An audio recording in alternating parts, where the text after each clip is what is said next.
Hi, I'm Eitan Medina, Chief Business Officer of Habana Labs, an Intel company. Today, I want to tell you how Habana's Gaudi-AI processors are driving large leaps in efficiency in training models. Clearly, there's a large and growing demand for deep learning training. More and more businesses find ways to leverage data they have into their applications by training deep learning models. Models are getting bigger and more complex in the drive to improve their accuracy and usefulness. And training these models is done with many iterations on more and more data. A recent IDC study shown these are done on a weekly basis for most, and many are training their models daily or even hourly. All this drives an exponential consumption of compute for AI training, and this means increasing cost of operations. This cost has become a real limiter for growth of our industry and also who can afford AI. Today's talk is a lot about cost because cost to train is reported to be the biggest barrier to implementation of AI for businesses. 56% of respondents in an IDC study state that their single most difficult challenge to implementation of AI is cost. So, as an industry, our challenge is how to give more customers access to cost-effective AI training. This is where Gaudi processor comes in, because Habana was founded and Gaudi was developed with the mission to improve efficiency in AI compute. Gaudi was architected from the ground up for AI training efficiency in the cloud and data center. It is based on a heterogeneous compute architecture, featuring a configurable centralized GEM engine and 8 fully programmable AI customized and optimized tensor processing cores. Gaudi features a software-managed memory architecture integrating 32 GB of HBM2 memory, making it easy to migrate models to it for GPU users. And finally, Gaudi is the only AI processor to integrate on-chip 10 100 gigabit Ethernet RoCE to enable high performance and flexible scaling that offers several benefits, including lower BOM and freedom from proprietary interconnect schemes. Higher utilization of compute and memory resources drives lower cost in training models. For any new hardware, ease of use is key to adoption. The SynapseAI software is designed to support the developer's journey to minimize the effort in migrating existing models or developing new ones. The software integrates with TensorFlow and PyTorch frameworks, and users can find popular reference models at our GitHub. These include image classification, object detection and segmentation, and natural language processing models.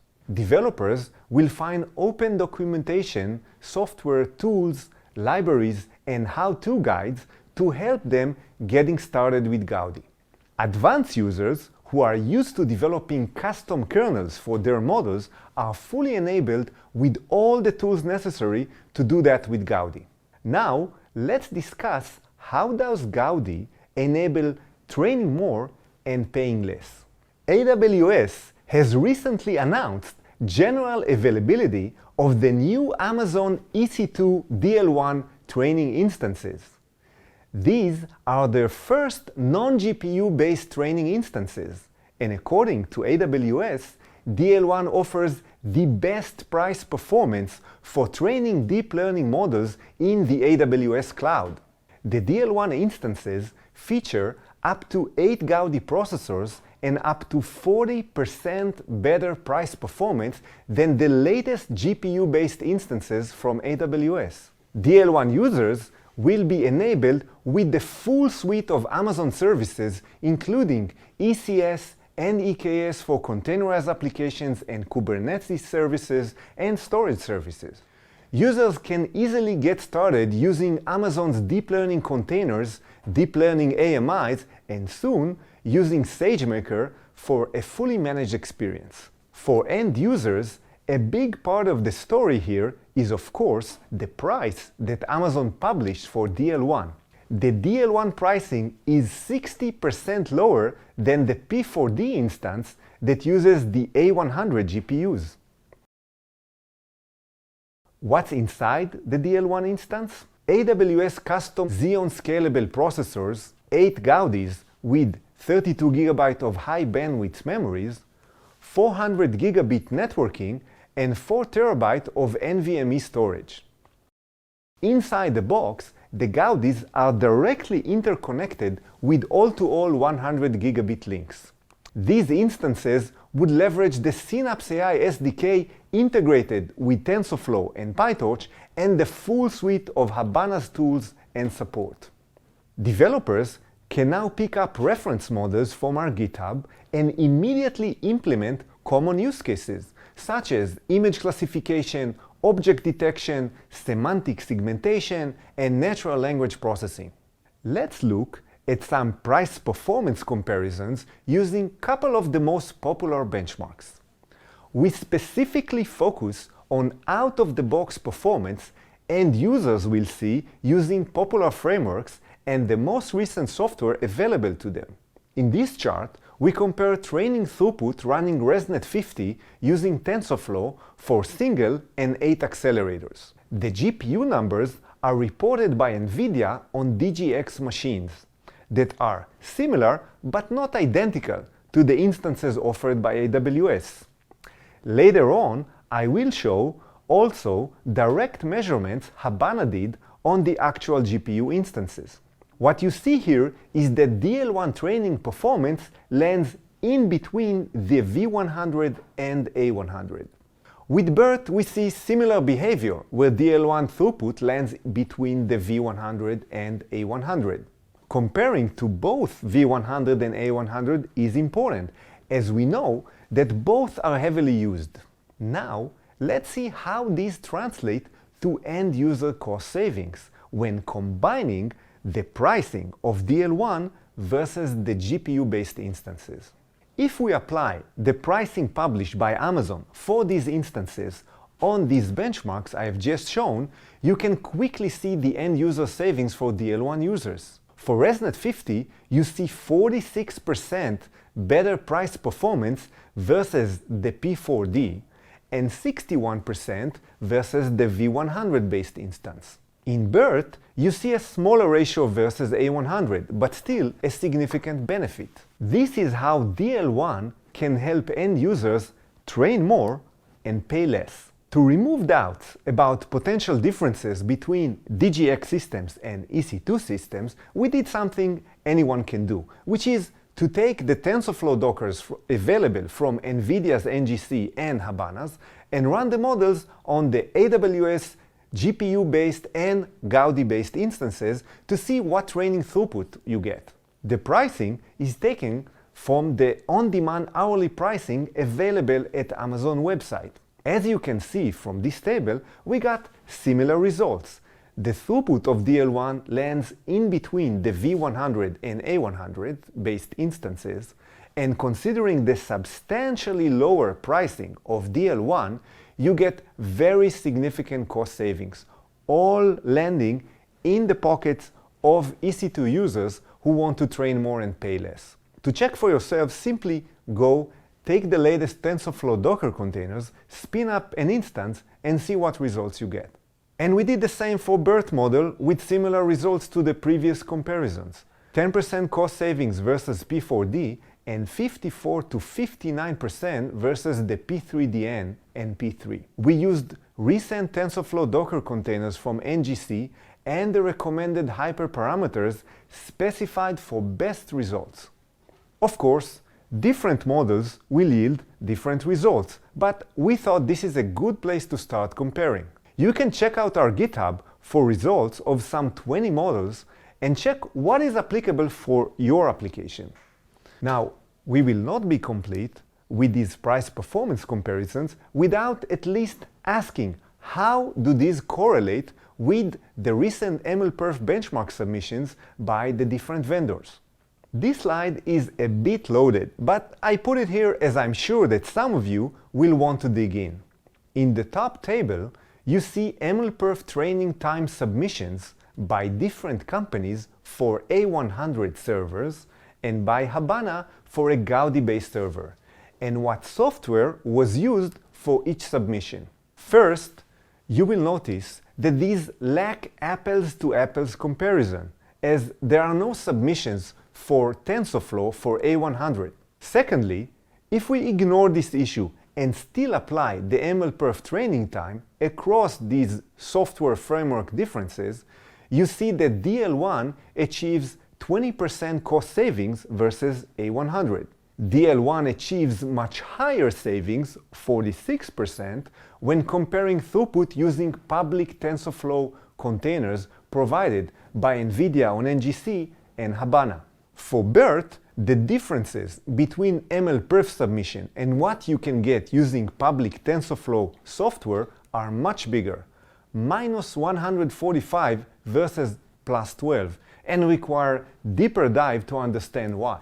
The primary difference is that Habana submitted results that are representative of out-of-the-box performance that customers can get with our TensorFlow software today. As a consequence, customers will find it easy to make adjustments to the model and get similar performance. For their MLPerf submission, NVIDIA utilized a series of optimizations that are not available in the release software today or easily consumable for general use. For example, they fused the entire multi-headed attention block into a single kernel. If a customer wishes to use different attention for long sequences, they would have to change the kernel or incur a performance drop. NVIDIA also used custom data loading techniques that are not available in their standard software distributions. All this is completely within MLPerf rules, but not necessarily usable for all customers. Having said all that, Habana supports MLPerf, and we do plan to submit software optimizations for BERT in the next submission round that will show significant performance improvement for this benchmark. We spoke about the motivation to use Gaudi, train more and pay less. But what most of our engineers are really focused on is lowering the barriers to adoption and making it as easy as possible for you to use Gaudi in building new models and migrating models you run today on GPUs. Take a look at our developer.habana.ai site and our GitHub and check out the documentation, the software, the tools, the reference models, and how-to content. It is all open, and we are eager to interact with the community directly to get your feedback and improve. Our developer page is where you start learning about Gaudi. You will find there the resources to get started on a Gaudi-based server with the software, tools, libraries, and models, and the how-to guides to get started. We expect GitHub to be the primary window users will go to for models, scripts, setup and installations, as well as communicate with us.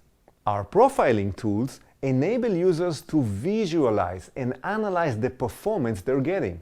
These are the same tools we used in developing the kernel library, which users can augment with their own kernels. Now, let's hear from Maxime Bergeron, RiskFuel's Director of R&D, what was their experience using Gaudi for financial modeling. Hi, I'm Maxime Bergeron, Director of Research and Development at RiskFuel.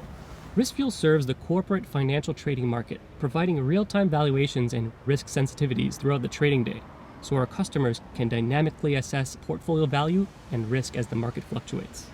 We use cutting-edge AI models trained on synthetic datasets to deliver these trading advantages in all market conditions. RiskFuel's solution depend on high-performance, reliable training of deep neural networks on millions of data points and require massive amounts of compute capability.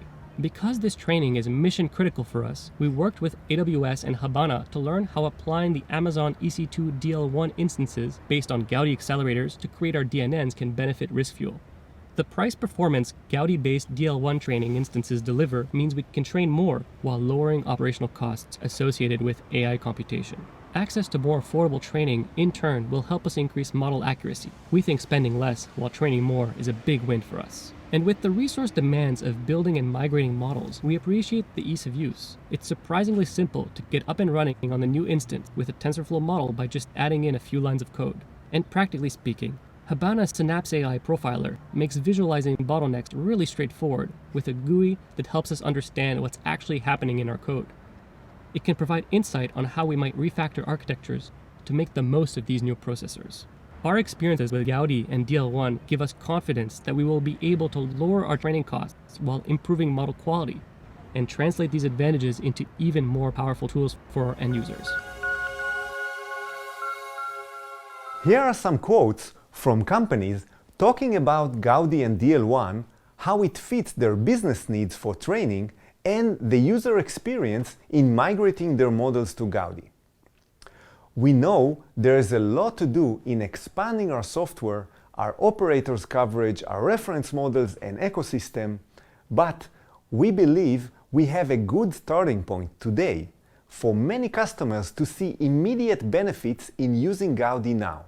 To experience the dl1, please go to ec2 and get started with dl1.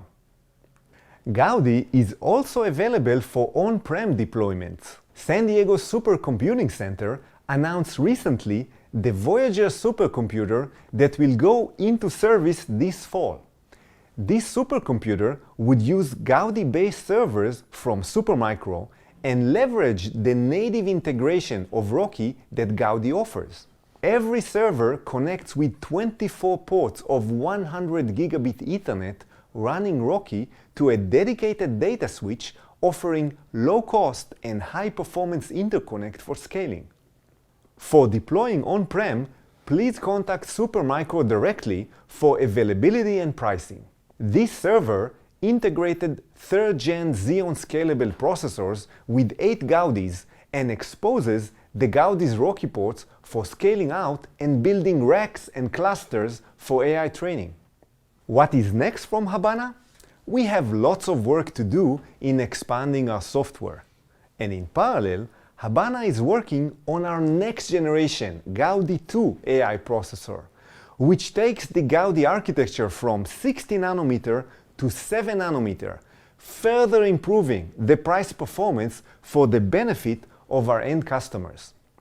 Gaudi-2 maintains the same architecture and leverages the SynapseAI software and ecosystem we are building with Gaudi. But today, the Habana team has the satisfaction of bringing to AI the most cost-effective training in the AWS cloud with the Gaudi-based Amazon EC2 dl1 instances. Thank you.